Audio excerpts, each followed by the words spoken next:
saaxiibayaal ku soo dhawaada muuqaalkeena maanta. Bilowga filimka waxaana la tusayaa shir ka dhacaya Berlin sanadii 1987 waxaana shirkan lagu go'aamiyay xitaa wadamada Yurub inaysan haysan lacag ay mushaar ahaan u siiyaan ciidankooda. Intaa kadibna nin ayaga kamida oo la yiraahdo Leon ayaa hadda loo diray dalka Congo si uu meesha uga soo qaado dheemanka iyo faanta maroodiga uu dalka hodanka ku yahay. Muuqaalkeena xigana waxaana la tusayaa isagoo ciidamadiisa wata oo hadda gaaray Congo. Markuu halkan gaarana qabiiladii meeshan deganaa ayaa soo weeraray ciidamadiisa. Ciidamada Leon qaar badan oo kamid ah ayaa goobta lagu laayay. Leon oo kaliya ayaana hadda ka badbaaday dagaalkan. Asaguna wuxuu ku sigtay in la soo afjaro. Balse Leon halkan wuxuu ku dilay mid kamid ah ragga qabiilkan. Isla markiina hogaamiyihii qabiilkan ayaa halkan yimi. Leon ujeedadiisa ugu weyn oo halkan u yimi waxay ahayd inuu xado dheemanka iyo faanta maroodiga. Sidaa ayuuna hadda u sheegay hogaamiyahan. Intaa kadibna heshiis ayaa halkan ku dhexmaray labadooda. Hogaamiyahanna hadda Leon wuxuu ka rabay arrin qaas ah. Wuxuuna u sheegay hadduu arrinta u fuliyo inuu siin doono wax kasta oo Congo yaala. Arrintaana waxay ahayd hogaamiyahan in gacanta loo soo geliyo Tarsan. Wuxuuna Leon ka dalbaday si kastaba ha ahaatee in ninka gacantiisa lagu soo simo. Muuqaalkeena xigana waxaana la tusayaa goobtii uu shirka ka socday. Tarsanna hadda waxaan ogaanaynaa inuu la nool yahay qoys boqortooyo ah asaguna kuma noola kaymaha. Sidoo kalena Tarsan magaciisa saxda waxaa la yiraahdaa John. Haddana ra'iisul wasaaraha John wuxuu u sheegay in casuumaad qaas ah ay u timid asaga.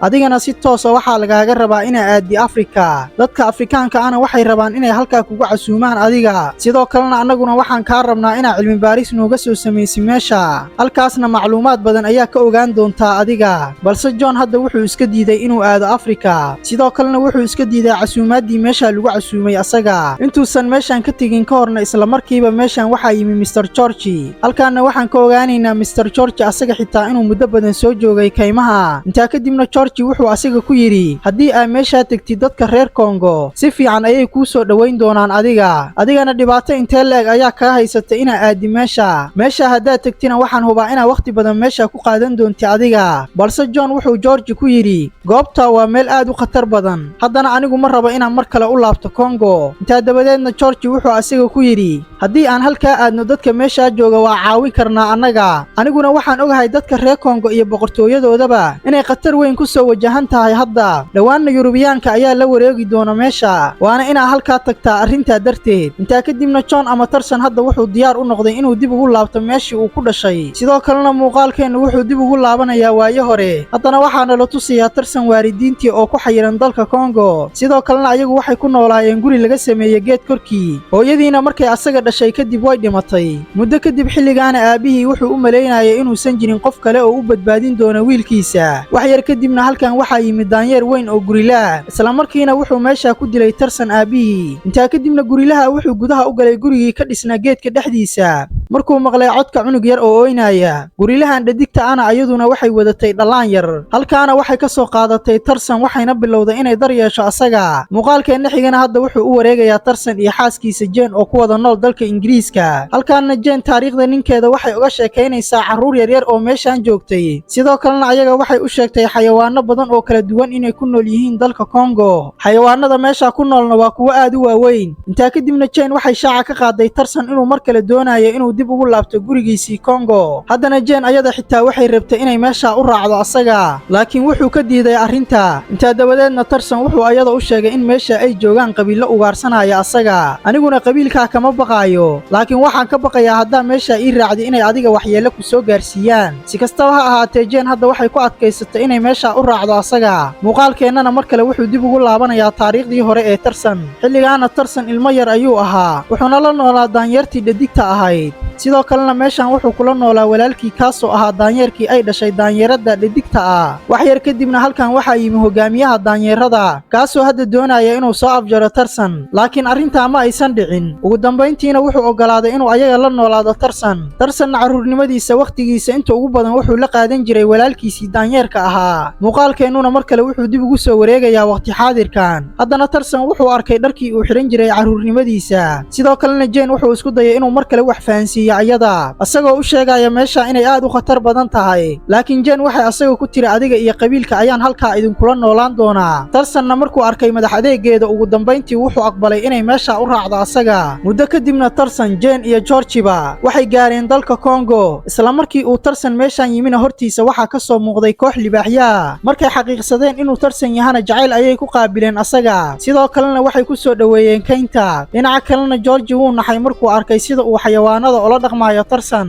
aad buuna ula yaabay arrintan. wax yar kadibna muuqaalkeenna xiga waxaa nala tusayaa nin u shaqeeya bangiga, kaasoo hadda lacag badan oo dayna siinaya leonna wuxuu asiga ku yidhi dib baan kuugu soo celin doonaa lacagtaada, laakiin waa inaa iga caawisaa sidaan dib kuugu soo celin lahaa lacagta. haddana waxaan rabaa ciidamo gaaraya 20,000 inaan u diro dalka Congo, balse maamulaha bangiga wuxuu iska diiday arrinta, wuxuuna yidhi haddaa lacagtayda ii soo celin weysi waxaan la wareegi doonaa dalka Congo oo dhan. intaa dabadeedna leon ninkan wuxuu u ballan qaaday in wax walba uu hagaajin doono dhowaan. meel kalena waxaana la tusayaa tarsan, jeen iyo georgi oo hadda gaaray meeshii ay deganaayeen qabiilka Kuba. meeshaana waxay ahayd meeshii lagu soo koriyey jeenna aabaheed meeshaan macallin ayuu ka ahaa. qof walba oo qabiilkan ka soo jeedana horay wuxuu u baray akhrinta iyo qoraalkaba, wuxuuna ka dhigay dad la jaan qaadi kara caalamka kale. qof walba oo hadda meeshaan joogana wuxuu aad ugu faraxsanaa inuu halkan kula kulmo jeen iyo tarsan. habeenkaa oo dhanna dadkan waxay ka sheekaysanayeen sheekada tarsanna halkan wuxuu ku xasuustay waayihii hore ee noloshiisa soo maray. muuqaalkeennana hadda waxaanu lagu tusayaa tarsan oo mar kale kaynta ku nool, wuxuuna la joogay xayawaanada, sidoo kalena wuxuu xasuustay markii ugu horraysay uu la kulmo jeen. wakhtigaana jeen xayawaan ayay kaynta kula ciyaaraysay. markii ugu horraysana halkaa waxay ku aragtay tarsan, isla markiina tarsan wuu iska qariyey ayada, halka jeenna ay isla wakhtigaaba bilowday inay raadiso asaga ayadoo soo dabagalaysa. dhinaca kalena meeshaan waxaa yimid daanyeero badan waxayna rabeen inay dilaan jeen, laakiin isla markiiba tarsan ayaa halkan yimi oo badbaadiyey ayada. tarsanna intuu dagaalkaa socday dhaawac xun ayaa soo gaaray, kadibna jeen ayaa meeshaa ka soo kaxaysay asaga si ay u daryeesho, sidoo kalena waxay geysay meeshii ay deganaayeen qabiilka Kuba. sheekada filimkeennana hadda waxay dib ugu soo laabanaysaa waqti xaadirkan. leon iyo ciidamadii uu watana waxay gaareen meeshii ay deganaayeen qabiilka Kuba, isla markiina meesha waxay ugu dhammeeyeen hogaamiyaha qabiilka Kuba. halkaana leon wuxuu u yimi in goobtaanu ka kaxaysto tarsan, sababtoo ah hogaamiyaha qabiilkii uu heshiiska la galay wuxuu u ballan qaaday arrinta iyo inuu gacanta u soo gelin doono tarsan. intaa kadibna wuxuu gacanta ku dhigay jeen, sidoo kalena wuxuu meeshaan addoon ahaan uga kaxaystay tarsan,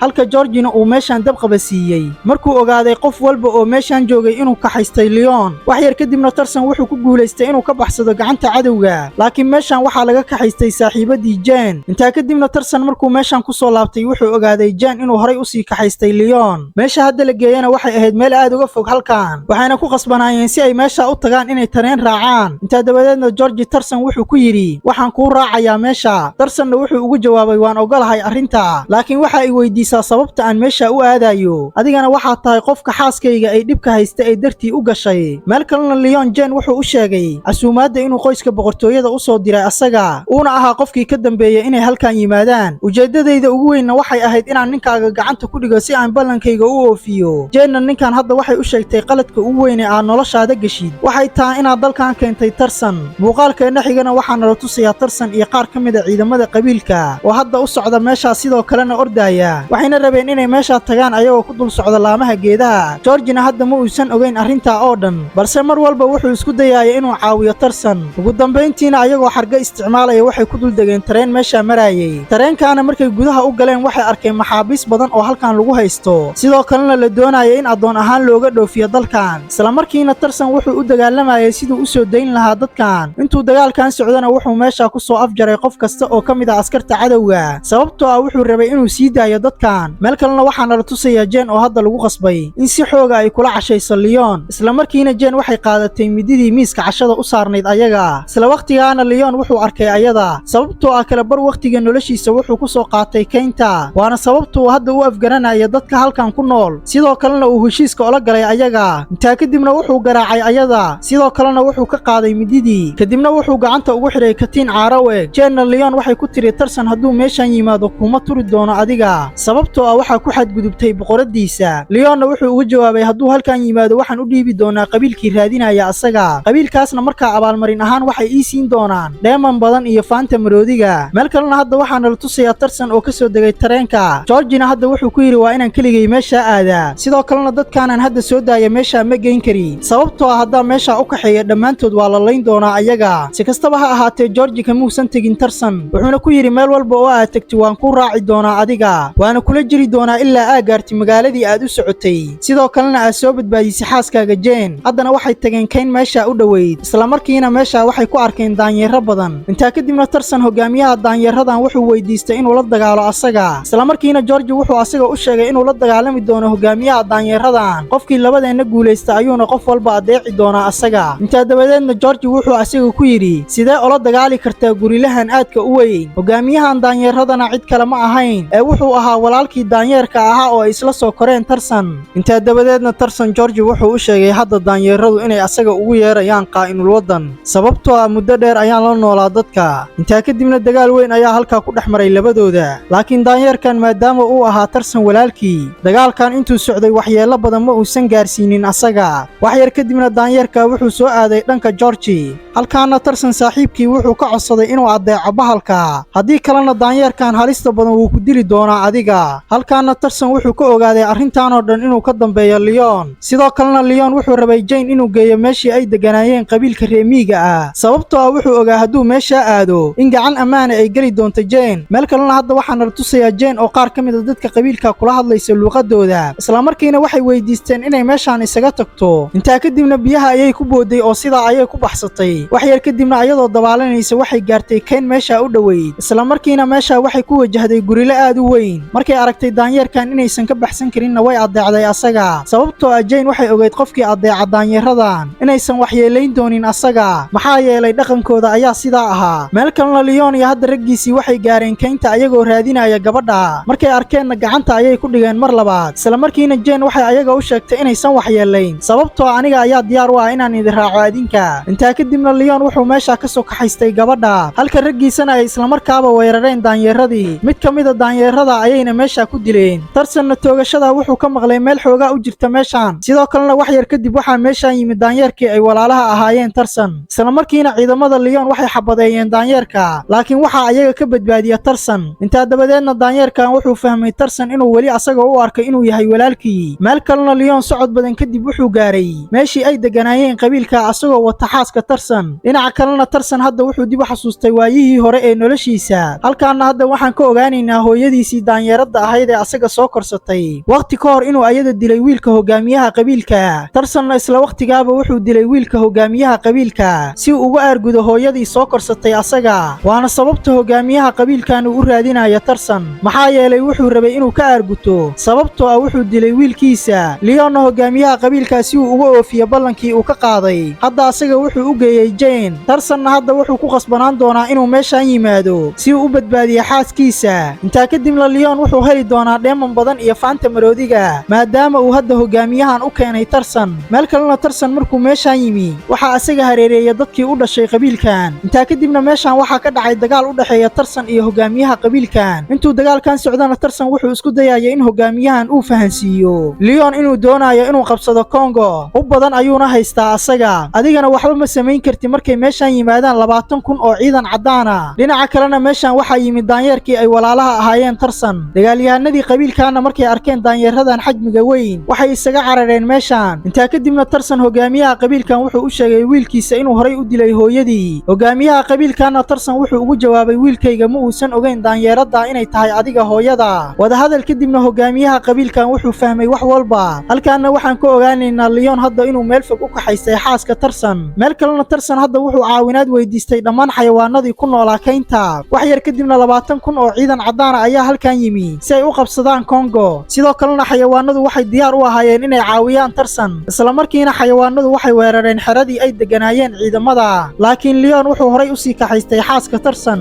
intaa kadibna markay xayawaanadu soo weerareen ayaga Leon wuxuu ku qasbanaaday inuu meeshaan uga tago Jane si ay xayawaanadan u dilaan ayada laakiin tarsan ayaa isla waqtigaaba halkan yimi wuxuuna badbaadiyay xaaskiisa kadibna wuxuu ayada u dhiibay George intaa dabadeedna Leon wuxuu isku dayay inuu meeshaan ka baxsado laakiin tarsan uma ogolaan doono inuu si fudud meeshaan uga baxsado asaga wax yar kadibna George wuxuu helay qori booba isla markiina wuxuu bilaabay inuu weeraro markabkii uu watay Leon intaa kadibna tarsan wuxuu tagay meeshii uu joogay Leon laakiin Leon ayaa xarig qoorta uga xiray asaga tarsanna waqtiga wuxuu qarka qarka u fuulay inuu dhinto ceejin kadib balse xooggiisa oo dhan wuxuu u adeegsanaya siduu iskaga furi lahaa xarigga sidoo kalena hadda meeshaan wuxuu ugu yeeray dhowr yixaas islamarkiina wuxuu biyaha ku tuuray liyoon halkaana waxaa asaga ku cunay yixaasyadii dhinaca kalena cadaadiska markabkan oo sii kordhayey hadda wuxuu sababay inuu qarax weyn ka dhaco markabka qof walbana markuu arrintan arkay wuxuu u qaatay inuu meesha ku dhintay Tarsan sidoo kalena 20,000 ee askari hadda markay arkeen qaraxa aadka u weyn isla markiiba waxay rabeen inay ku laabtaan dalkooda ayagoo leh lama dagaalami karno qabiilada ku nool Congo waana dhiman doonaa dhammaanteen haddaan wajahno ayaga sidaa darteedna waxaan ku qasbannahay inaan ku laabanno dalkeenna muddo kadibna waxaana la tusayaa Tarsan oo nabad qaba haddana wuxuu isku duubay xaaskiisa sidoo kalena dadkii la adoonsan rabay waa la sii daayay intaa dabadeedna George wuxuu la kulmay Tarsan muddo kadibna ninka wuxuu ku laabtay England markuu xog aruurin badan ka sameeyay Congo haddana waxaan ogaanaynaa boqorku inuu dadka rabay inuu adoonsado asaga laakiin dadka waxaa sii daayay Tarsan sidoo kalena waxaan ogaanaynaa Tarsan inuu ka tirsanaa qoyska boqortooyada England laakiin mar dambe kumuusan laaban qasriga meel kalena hadda wuxuu bilaabay inuu ku noolaado Congo asagoo la degayo qabiilkii ay saaxiibada ahaayeen sanad kadibna Tarsan meeshan wiil ayaa ugu dhashay haddana wuxuu ku faraxsanaa inuu ku noolaado dalkan filimkeenina meesha ayuu ku soo dhamaaday haddii aad nala soo gaartay dhammaadka muuqaalkan fadlan muuqaalkeena like saar sidoo kalena channelkeena ku soo biiro subscribe waa ku mahadsantahay la joogistaada